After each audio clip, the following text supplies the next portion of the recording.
Next है battery. Battery जो होता है ये कॉम्बिनेशन होता है ग्लैप्निक सेल का, एंड ये जो ग्लैप्निक सेल जो रहता है ये अरेंज रहता है सीरीज़ में। बैटरी जो होता है ये दो टाइप का होता है, primary battery and secondary battery. तो प्राइमरी बैटरी जो होता है ये रिचार्जेबल नहीं होता है, सेकेंडरी बैटरी रिचार्जेबल होता है। तो पहला यहाँ पे दिया गया है प्राइमरी बैटरी। प्राइमरी बैटरी का एग्जांपल है लेक्लांची सेल, जिसको कि ट्राई सेल भी बोलते हैं।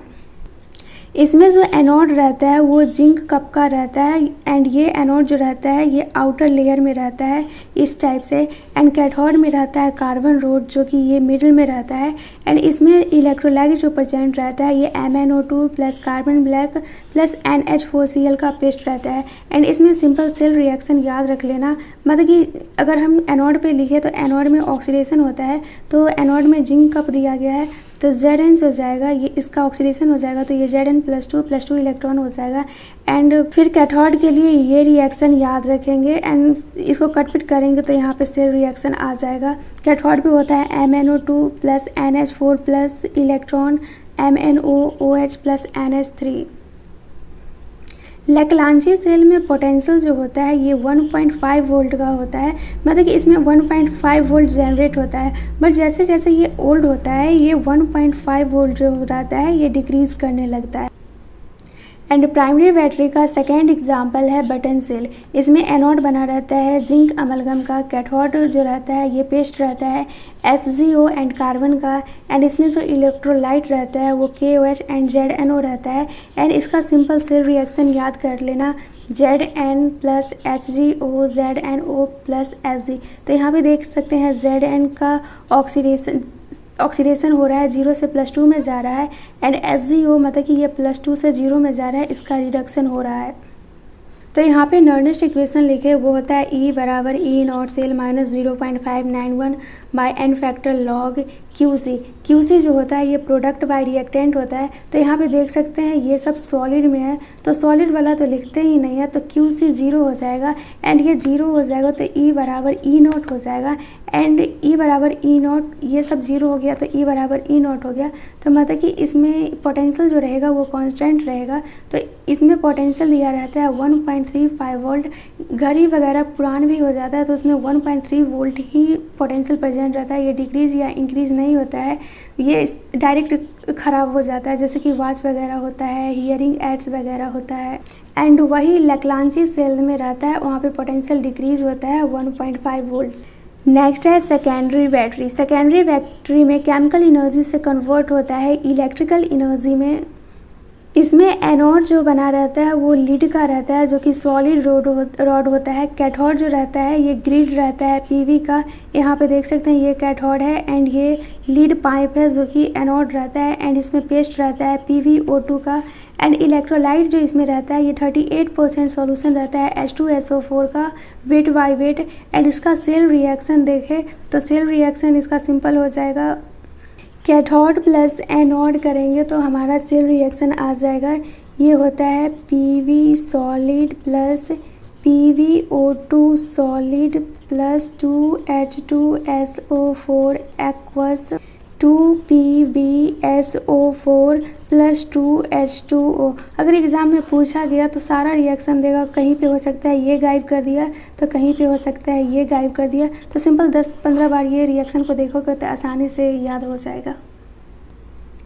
तो वही यहाँ पे दिया गया है cell reaction PV solid plus PvO2 solid plus 2H2SO4 aqueous, and product का फॉर्मेशन होता है 2PbSO4 plus 2H2O liquid.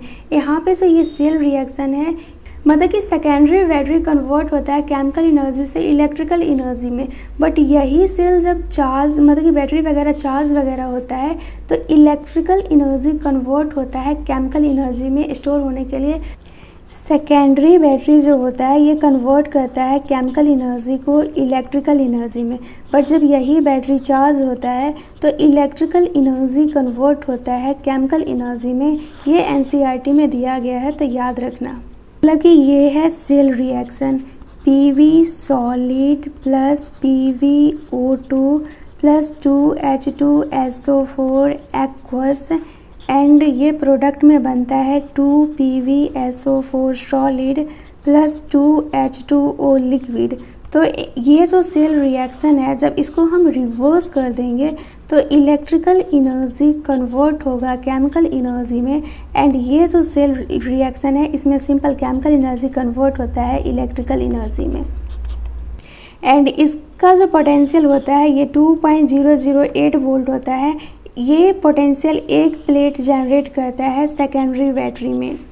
Secondary battery का सेकेंड एग्जांपल है निकल कैडमियम सेल। ये जेली रोल अरेंजमेंट टाइप का रहता है। ये सेपरेटेड रहता है लेयर से, जो कि सॉकेट रहता है मॉइस्ट सोडियम और पोटेशियम हाइड्रोक्साइड में।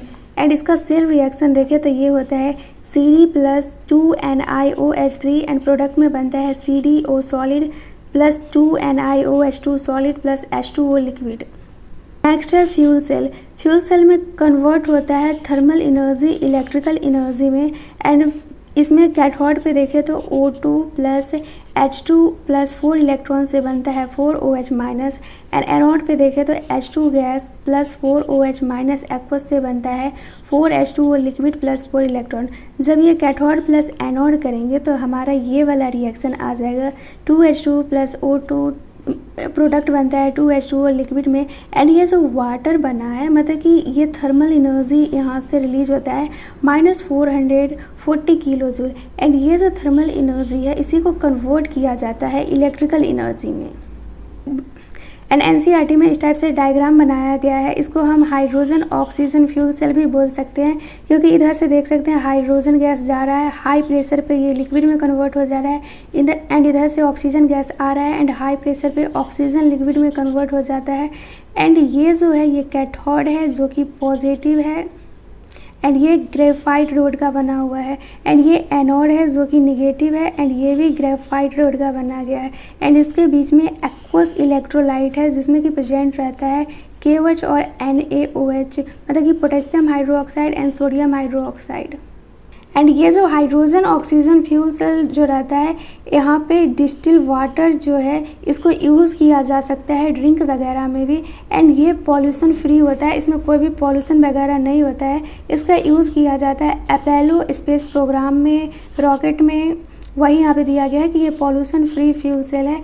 एंड इसका efficiency hydrogen oxygen fuel cell का इफ़िशियंसी होता है 70%। एंड हमसे फ्यूल सेल का इफ़िशियंसी पूछा जाता है तो वो हो जाएगा ΔG/ΔH। ये PYQ का क्वेश्चन है। नेक्स्ट है क्रोजन। क्रोजन जो होता है ये स्पॉन्टेनियस प्रोसेस होता है। मेटल जब एटमॉस्फेयर के कांटेक्ट में आता है तो ये ऑक्सीडाइज हो जाता है मेटल ऑक्साइड में, मेटल कार्बोनेट में या फिर मेटल सल्फाइड में। तो यहाँ पे क्रोजन का फर्स्ट एग्जांपल दिया गया है रस्टिंग ऑफ आयरन। तो ये देख सकते हैं ये आयरन है, आयरन में ऑक्सीडेशन होता है तो ये Fe से Fe2 प्लस में कन्वर्ट हो जाता है, एंड इधर 2 इलेक्ट्रॉन आ गया। तो इसको रिएक्शन के हेल्प से समझते हैं। Fe आयरन है तो आयरन में ऑक्सीडेशन हुआ है तो ये Fe2 प्लस 2 इलेक्ट्रॉन में कन्वर्ट हो गया है, एंड फिर रिडक्शन होता है। तो रिडक्शन में देख सकते हैं एटमॉस्फेयर से O2 आया, एंड इधर से 4H प्लस एंड 4 इलेक्ट्रॉन गया है, वाटर का फॉर्मेशन हो जाता है।